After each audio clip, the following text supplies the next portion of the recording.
All right, I was hoping to make a video that speaks to why there is so much oppression in our world. For those of you who look with open eyes at the world and do see a lot of pain, a lot of suffering, the loss of ecosystems, biomass is way down. We see lots of desertification, and there's just tons of misery within the human world. It's not advertised on mainstream media, but we know it's there.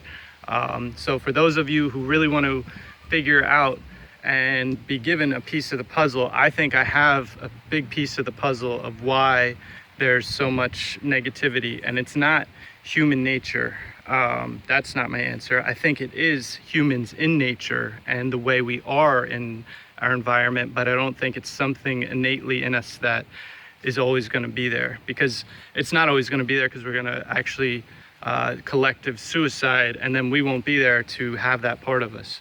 So I do think we're out of balance with our environment. And the biggest way, the way I want to share with you today, is that I think we've actually strayed too far tens of thousands of years ago, and then continuously, it didn't all happen at once. We strayed way too far from the equator and the tropical regions. So now we're in areas where, look at my skin, I don't see fur. I don't see the ability to deal with the winter in my body.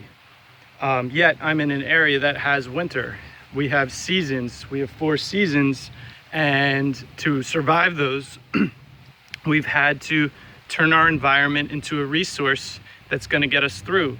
So we stop seeing the world as an end in itself, and we start seeing it as a means to get us through a winter or through multiple winters. So that's what our whole economy is based on. That's what so much is based on.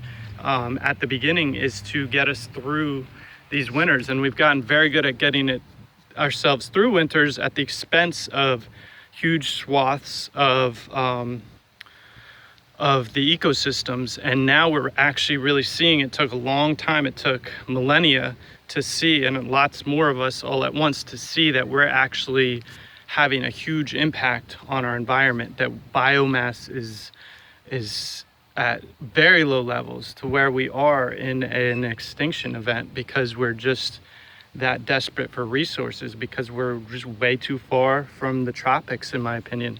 We have no fur on our bodies. We do not have the ability to hibernate like most of the mammals around us. Just have some combination of these two things to help them survive the winters. It's not necessarily easy winter for them, but they've actually had time to adapt.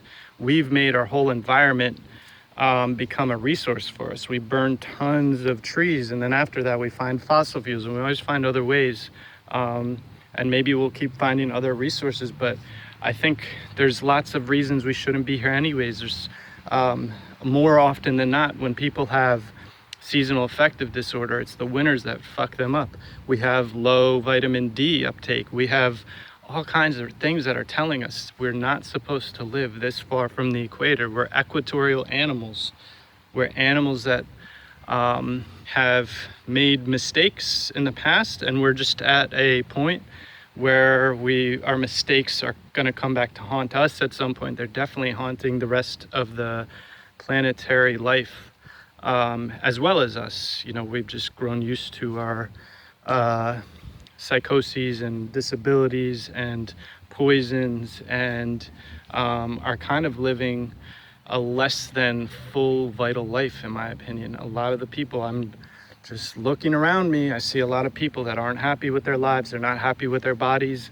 I try very hard to take good care of myself, but it takes a lot of work, and I still don't know that I'm doing that great. And I try and get sun when I can. I'm definitely a sun worshiper, but the sun just isn't strong enough, and the temperature just isn't warm enough a lot of the year, and I have to resort to wearing clothes. And like, do you see any other animals wearing clothes? No. Occasionally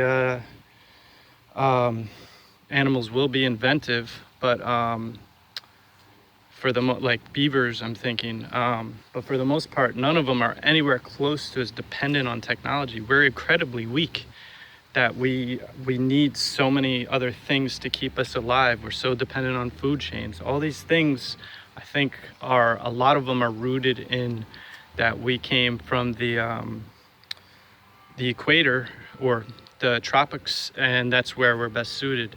I don't believe there's many primates other than us as far north as we go.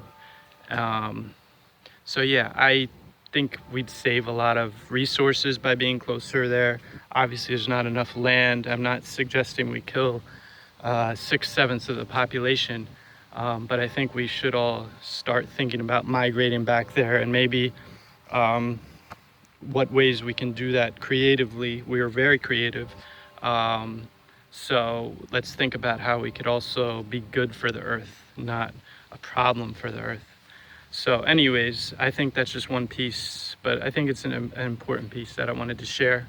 I hope that you'll appreciate it. It might not be what you were expecting, especially if you watch this long. I hope I didn't hang it in front of you too long and then you stopped watching. But if you watch this long, I appreciate it.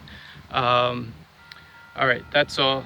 Carlos reporting from his backyard at the moment. All these fucking fences. Look, fucking fences and walls. We gotta be free.